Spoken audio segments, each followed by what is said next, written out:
There's a type of person who can make a stranger feel welcome in seconds, but can't finish a conversation with their own mother without going cold. They're patient at work when a coworker makes a mistake, warm at a gathering when someone they barely know needs comfort. They smile at the cashier, laugh with the neighbor, hold doors and hold space for people who will forget them by tomorrow. Then they walk through their own front door. A parent asks a simple question, and suddenly their voice gets shorter. A sibling calls, they let it ring.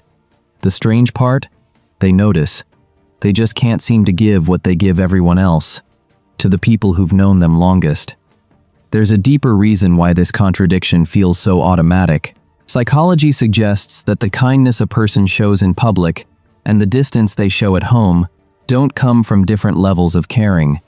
They may come from the same internal system, one that runs out before the most important people ever receive it. Every morning, it starts again. You smile through a meeting you find pointless. You ask a coworker about their weekend and listen like it matters, because part of you does care, but another part is managing, adjusting tone, choosing expression, calibrating how much of yourself to give, so the room keeps reading you as likable. Psychologists call this impression management, the constant regulation of how you come across to others. It's not fakeness. A person can genuinely care while still performing the version of concern that feels socially safe. But here's what most people miss.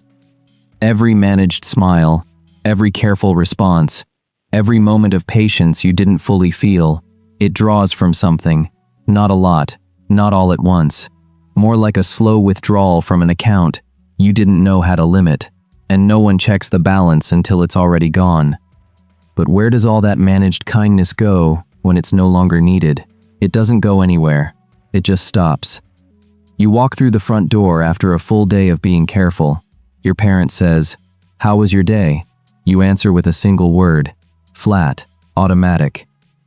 It's not that the question bothered you, it's that you have nothing left to shape a better answer with.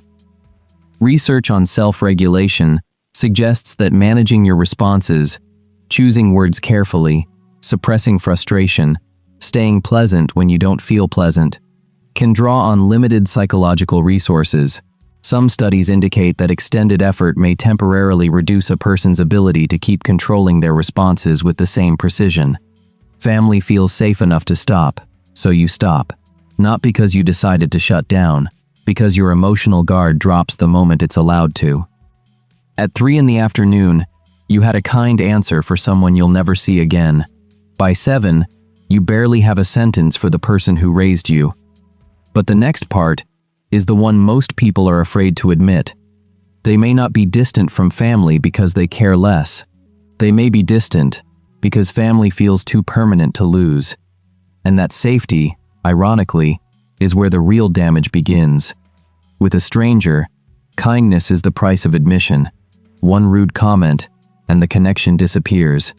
A coworker remembers a sharp remark for weeks. A new friend might never come back, but a parent, a sibling, they're expected to absorb it.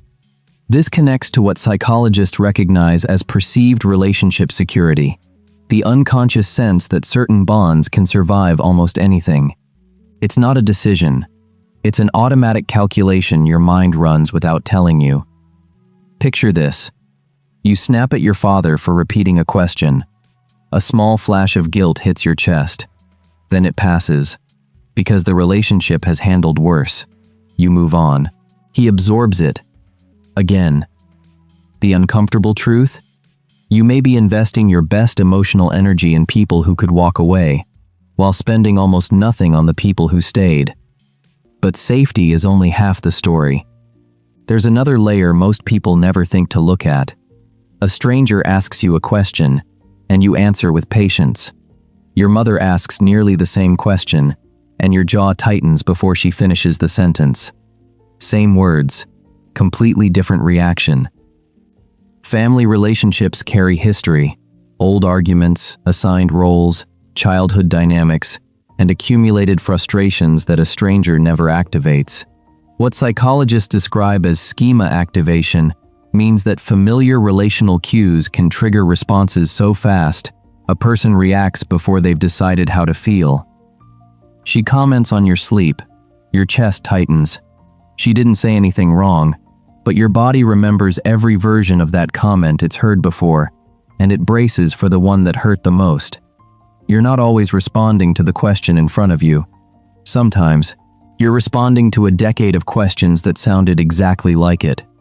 If this made you think of someone who gives warmth to the whole world, but saves their coldest silence for the people closest, share it gently.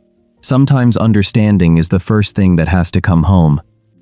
But this next part is where it stops looking like rudeness and starts looking like emotional math nobody taught you to notice. And when exhaustion and history sit in the same room, patience doesn't get thinner, it disappears. Think of it like splitting a paycheck.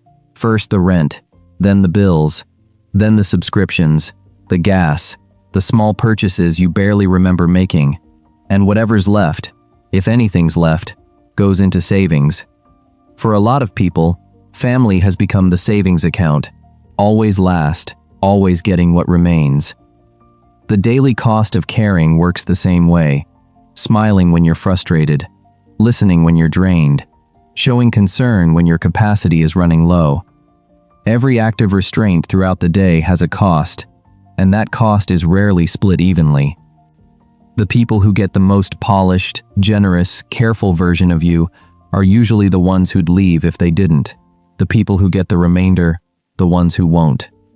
It's not that family deserves less, it's that the budget was spent before you ever walked through the door.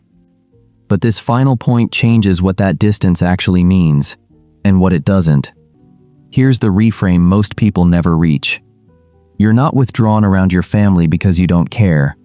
In many cases, you may be short with them because the relationship carries enough weight to pull out the deepest, least filtered version of you. A stranger gets a rehearsed smile. A coworker gets a carefully worded answer. But a parent gets the real state you're in. Unfiltered, unmanaged, unperformed. That doesn't excuse the behavior, but it changes the story. Go back to the beginning. The person who could barely speak to their mother tonight is the same one who held the door for a stranger this morning. The stranger didn't matter more. The stranger required a performance. The mother received whoever was left when the show was over. Family doesn't get the worst of you because they matter the least. They get the worst of you because they're the only people you never learned to rehearse for. And recognizing that, really seeing it, is the first step toward bringing something home instead of arriving empty. Being kinder to strangers than to your own family doesn't mean you're a bad person or incapable of love. It may mean you've been distributing your energy in a pattern you never chose and never examined. The goal isn't to start putting on a show for your family too. It's to stop spending everything before you get there, because the people at your kitchen table shouldn't have to survive on whatever kindness the rest of the world didn't take. If you enjoy learning the hidden psychology behind the contradictions people carry without realizing it, subscribe to the channel, because once you can see the difference between running out of warmth and running out of caring, the people closest to you stop being the last ones to feel it.